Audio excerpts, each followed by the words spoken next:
현실을 사는 근거라는 제목으로 계속해서 은혜를 나누겠습니다. 바울이 지금 우리에게 권하고 있습니다. 무엇을 권하고 있냐면 하나님의 모든 자비하심으로 우리의 몸을 하나님이 기뻐하시는 거룩한 산 제물로 드려라.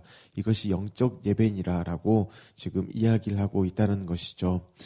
산 제물이라는 것은 죽은 제물의 반대 개념이 아니라고 우리가 말씀을 들었습니다. 그래서 산 제물, 이게 무슨 말이냐면 살아가는 제물이라는 뜻이죠. 하나님께 드려진 제물처럼 삶을 살아가라는 것입니다. 이것을 쉬운 말로 하면요, 하나님께 드려진 제물, 곧 예수님이시죠. 그 예수님처럼 살아가라는 뜻입니다. 그랬기 때문에 하나님께서는 예수님처럼 살아라, 예수님 닮아서 살아라 라는 이 일을 우리에게 권하실 때에 우리 차원에서는 불가능한 일이죠. 거룩한 산 제물로 드리는 일, 우리 차원으로서는 절대 되어지지 않는 일이기 때문에 이렇게 말씀을 하셨다는 것이죠. 하나님의 모든 자비하심으로 너희에게 이것을 권한다라고 이야기한 것입니다. 공동 번역을 보니까 하나님의 모든 자비하심을 어떻게 이야기했냐면, 하나님의 자비가 이토록 크시니 나는 여러분에게 권고합니다라고 이렇게 번역을 하였습니다. 다짜고짜 너희 그냥 예수님처럼 살아, 너희 알아서 그것을 해봐, 이렇게 한 것이 아니고요. 하나님의 자비가 이토록 크시니 너희가 예수님처럼 살아갈 수 있어 라고 말씀하신 것입니다. 더 나아가서는 하나님의 자비하심이 크심, 이것은 우리를 예수님처럼 살게 하시는 하나님의 방법이라는 것입니다. 그리고 유일한 방법인데 이게 또한 충분한 방법이라는 것, 그게 바로 하나님의 모든 자비하심, 이것을 뜻한다는 것이죠. 그렇다면 하나님의 자비하심이 대체 어느 정도이길래 우리가 예수님처럼 살아갈 수 있다라고 말씀하실까요? 그 답은 우리가 살아갈 수 있는 삶의 모습에서 찾을 수 있습니다. 바로 하나님이 기뻐하시는 거룩한 산 제물, 이것을 통하여서 하나님의 자비하심의 크심을 우리가 알 수 있습니다. 하나님이 기뻐하시는 거룩한 산 제물, 이것은 두 가지를 의미합니다. 하나님이 기뻐하시는 살아가는 제물이라는 뜻이고요. 또한 거룩한 살아가는 제물이라는 것입니다. 먼저 하나님이 기뻐하신다라는 것은 바로 하나님이 만족을 하셨다라는 것입니다. 우리 생각에 이걸 하면 하나님이 기뻐하실 거야 라고 생각하는 그러한 수준이 아닙니다. 마치 자녀가 부모에게 어떤 일을 할 때요, 내가 이것을 하면 부모님이 기뻐하시겠지라고 생각하고 그 일을 할 때가 있습니다. 물론 부모님의 눈에서 보면은 자녀가 어떤 일을 부모를 위해서 하면요, 무엇이든 다 좋아하십니다. 어떤 것이든 다 기쁨이고 즐거움입니다. 하지만 정말 부모에게 있어서의 진짜 기쁨은 무엇이냐면 부모 차원에서 만족할 일입니다.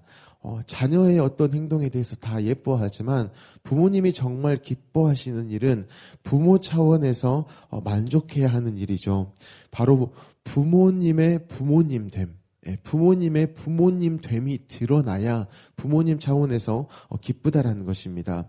그래서 명절에 자녀가 부모님에게 돈을 100만 원 붙여요. 그러면 부모님께서는 물론 기뻐하십니다. 하지만 부모님 차원에서 진짜 기쁜 일이 뭐냐면 자녀가 100만 원을 주지 않아도 돼요. 오히려 자기의 주머니에서 10만 원을 털어서 자식을 위해서 밥 한 끼를 차려주는 것, 이것이 더욱더 큰 기쁨이라는 것입니다. 부모로서 자녀에게 해야 할 일을 하는 것, 그것이 부모님의 차원에서는 참 기쁨이라는 것이죠. 그렇다면 하나님이 우리를 위해서 어떠한 부모 노릇을 하셨을까요? 어떠한 밥상을 차려주셨을까요? 그 밥상은 바로 예수 그리스도가 차려진 십자가라는 밥상입니다. 자녀에게 부모님의 밥은 그야말로 부모님의 사랑을요, 눈으로 보는 현장입니다. 코로 냄새를 맡는 현장이고요. 입으로 맛을 보게 되어집니다. 그리고 몸으로는 먹었던 그것으로 인하여서 실제의 어떠한 일들을 해내는 그러한 정말 탁월한 방법이 바로 밥상이라는 것이죠. 그렇기 때문에 명절이 기다려지는 것이고요. 부모님의 밥상이 그렇게 귀하다라는 것입니다. 이것을 우리가 이해할 때에 부모님의 사랑, 예수님이 차려진 십자가, 이것을 이해할 때 단지 상상으로 부모님의 이런 사랑을 생각을 해서 내가 이것을 느끼는 것이 아닙니다. 자녀가 만족을 누리고 자녀로 살아가게 하는 것, 그것은 실제 일이죠. 밥상에 앉아서요, 도란도란 이야기를 합니다. 그리고 내 밥숟가락에 생선을 발라서 이렇게 올려주시죠. 그리고 그것을 내가 먹습니다. 이것은 실제의 일이라는 것이죠. 그리고 이러한 부모님의 사랑, 이 실제의 일은요, 자녀로 하여금 계속해서 실제의 삶들을 살아가게 한다라는 것입니다. 그렇기 때문에 부모님을 만나기 전에, 이 밥상을 대하기 전에는 내가 이놈의 회사를 때려쳐야겠다. 내가 이놈의 학교를 그만 다녀야겠다. 세상은 왜 내게 이렇게 아픔만 주고 힘들만 주는가. 이제 세상을 그만 살아야겠다라는 이러한 생각이 들었어도요, 이 실제의 밥상이기 때문에, 실제 내 입에 들어오고 영향력을 미치기 때문에, 그러한 삶을 살아가게 하기 때문에 그 밥상에 앉아서 먹으면요, 금세 평온을 되찾습니다. 그리고 내가 부르심받은 삶의 자리를요, 너끈히 살아가게 된다라는 것이죠. 실제 우리는 이것을 매년 명절에 경험했고 밥상에서 경험을 했다라는 것입니다. 사랑하는 성도 여러분, 하나님의 자비하심은 우리로 하나님이 기뻐하시는 그 살아가는 제물로 살아가게 하시기에 충분하다라는 것을 기억하셨으면 좋겠습니다. 예수님을 주신 그 밥상은요, 우리로 하여금 살아가는 제물, 예수님처럼의 삶을 충분히 살도록 하신다라는 것입니다. 그런데 성경은 거룩한 살아가는 제물까지 이야기를 합니다. 어떠한 삶일까요? 바로 거룩한 삶입니다. 구별된 삶입니다. 이제는 고아의 삶 가운데에서 벗어났습니다. 거기에서 구별됐어요. 죄 가운데 있는 그 삶 가운데에서 구별되어졌다라는 것입니다. 더 이상 혼자 애쓰며 살아가지 않아도 된다라는 것이죠. 하나님이 우리에게 사랑을 주셨기 때문입니다. 바로 그 예수 그리스도로 말미암아서 구별된 삶, 구별되어져서 예수님처럼 살아갈 수 있게 되었다라는 것입니다. 예수님을 주신 것, 이것이 우리에게 어떠한 의미일까요? 로마서 5장 9절에서 말씀합니다. 그러면 이제 우리가 그의 피로 말미암아 의롭다 하심을 받았으니 더욱 그로 말미암아 진노하심에서 구원을 받을 것이니라고 말씀합니다. 우리의 현실이 바로 이 진노 가운데 있는 현실이었습니다. 하나님 없음을 선택했기 때문이죠. 그래서 하나님의 진노 아래에 있는 현실에서 살았는데 하나님께서 그러한 현실에 있는 우리를 그냥 두시지 아니하시고 예수 그리스도를 보내셨습니다. 그리고 죄값을 다 치르셨습니다. 진노 가운데 있는 우리를 구원하셨다는 것이죠. 우리는 이제 고아가 아닌 자녀라는 것입니다. 그래서 10절에서 11절 이렇게 말씀합니다. 곧 우리가 원수 되었을 때에 그의 아들의 죽으심으로 말미암아 하나님과 화목하게 되었은즉 화목하게 된 자로서는 더욱 그의 살아나심으로 말미암아 구원을 받을 것이라. 그뿐 아니라 이제 우리로 화목하게 하신 우리 주 예수 그리스도로 말미암아 하나님 안에서 또한 즐거워하느니라라고 말씀합니다. 예수님으로 인해서 하나님 안에서 또한 즐거워한다라고 말씀합니다. 여기에서 우리가 깊게 살펴봐야 할 것이 있습니다. 9절에서 11절까지에서의 중점은 우리가 예수님의 죽음으로 인해서 구원받았다라는 것이 아닙니다. 이것을 잘 이해하셔야 됩니다. 예수님의 죽음으로 인해서 구원을 받았다. 이게 중점이 아니고요. 우리가 예수님으로 살아가기 위해서 구원을 받았다라는 것을 지금 로마서에서 말씀을 하고 있는 것입니다. 예수님은 구원의 도구가 아니라는 것이죠. 구원의 목적이시고 구원의 방향이시라는 것입니다. 하나님이 우리를 구원하시기 위해서요, 예수님을 쓰고 버리신 것이 아닙니다. 우리로 하여금 예수 그리스도로 살게 하시려고 예수님으로 해결을 하셨다는 것입니다. 그게 거룩한 바로 살아가는 제물이라는 뜻이죠. 그래서 12장 1절을 다시 정리하면 이렇습니다. 그러므로 형제들아, 내가 하나님의 모든 자비하심으로 너희를 권하노니 너희 몸을 하나님이 기뻐하시는 거룩한 산제물로 드리라. 이는 너희가 드릴 영적 예배니라라고 말씀하는데요. 이것을 좀 더 쉽게 이해하기 위해서 이렇게 말씀드려 보겠습니다. 그러므로 형제들아 너희가 예수님처럼 살아갈 수 있도록 하나님이 일하셨으니 하나님이 차려주신 십자가의 밥상에서 예수 그리스도를 먹고 마심으로 자녀로 살아가라. 더 이상 고아로서 허덕이며 불만족하며 살지 말고 계속해서 내가 주는 밥 먹고 만족하며 살아가라. 그것이 너희가 드릴 영적 예배다라고 말씀을 하시는 것입니다. 사랑하는 성도 여러분, 우리는 이미 하나님의 사랑을 받은 자입니다. 예수님을 받은 자라는 것이죠.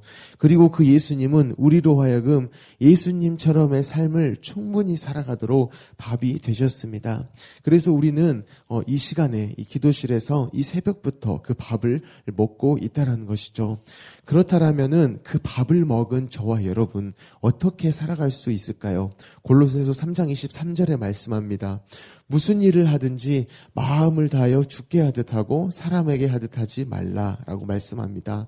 무슨 일을 하든지입니다.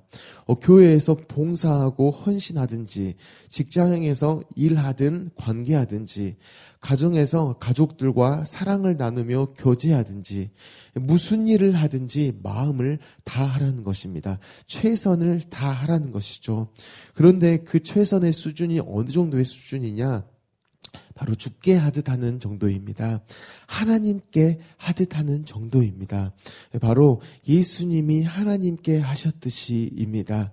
십자가에서 순종하신 만큼이죠. 그 목숨까지도 내어주신 만큼이죠. 그런 예수님이 나의 주인이시다는 것입니다. 나와 함께 하시는 나의 목적이시며 방향이신 것. 그래서 우리가 모든 일을 할 때에, 모든 사람을 대할 때에 예수님처럼 한다라는 것입니다. 예수님이 내 안에 주인 되시기 때문에요. 예수님이 하나님께 하셨듯이 바로 할 수 있다라는 것입니다. 이게 예수라는 밥을 먹은 우리도 할 수 있는 일이라는 것입니다. 바로 하나님 자녀의 삶의 모습이라는 것입니다. 로마서 12장 1절을 다시 한 번 더 제가 읽을 텐데요. 이때에 저와 여러분이 오늘 들었던 말씀, 이것을 다시 한 번 더 정리해 보시고, 우리가 정말 거룩한 살아가는 제물로 살아갈 수 있겠구나. 오늘 하루 평생을 그렇게 살아갈 수 있겠구나라고 이렇게 마음 가운데에 소망으로 품으셨으면 좋겠습니다. 제가 읽겠습니다. 그러므로 형제들아 내가 하나님의 모든 자비하심으로 너희를 권하노니 너희 몸을 하나님이 기뻐하시는 거룩한 산 제물로 드리라. 이는 너희가 드릴 영적 예배니라. 이 말씀이 계속해서 우리 삶 가운데에 드러날 것입니다. 하나님의 사랑을 받은 자의 삶의 현실이기 때문입니다. 계속해서 그 은혜를 경험하는 저와 여러분의 삶이 되어지기를 예수님의 이름으로 축복합니다. 아멘. 우리 주신 말씀을 가지고 함께 기도하겠습니다. 하나님께서는 우리를 예수님처럼 예수님 닮아 살아가도록 이미 일하셨습니다. 그렇기 때문에 우리가 여전히 구할 것은 하나님께서 이미 베푸신 그 사랑을 제가 받았습니다. 인정합니다. 그 사랑으로만 살아가고 싶습니다. 그 사랑이 아니면 살아갈 수 없습니다. 그 사랑으로 내게 충만하게 하십시오라고 이렇게 요청하는 것입니다. 그러면 하나님께서는 우리에게 밥상을 차려주십니다. 먹습니다. 또 삶을 살아갈 수 있습니다. 하나님 계속해서 우리 가운데에 말씀을 주십시오. 그 말씀을 경험하게 하십시오. 예수 그리스도로 살아가게 하십시오라고 기도하시기 바랍니다. 내일 주일 예배를 위해 기도하실 때에 말씀을 선포하실 목사님과 말씀을 듣고 살아갈 성도님들 모두가 성령의 충만함으로 예배하게 하십시오라고 기도하시고 우리 성도님들의 각 가정을 위해서 기도하시기 바랍니다. 우리 담임 목사님의 건강과 또한 가정을 위해서 기도하여 주시기를 바라고요. 우리 나라를 위해서 또한 우리 민족을 위해서 북한 땅을 위해서 열방을 위해서 기도하여 주시고 또한 광신대학교를 위해서도 계속해서 기도하시기 바랍니다. 오늘 특별히 우리 승찬마을의 김수열 형제님의 결혼 예식이 오늘 오후 2시 20분 라페스타 4층 디아망홀에서 있습니다. 이 예식을 위해서 또한 축복하시면서 기도하셨으면 좋겠습니다. 우리 모든 기도 제목을 가지고 함께 기도하겠습니다. 사랑이 많으신 하나님 너무나 감사합니다. 우리로 하여금 거룩한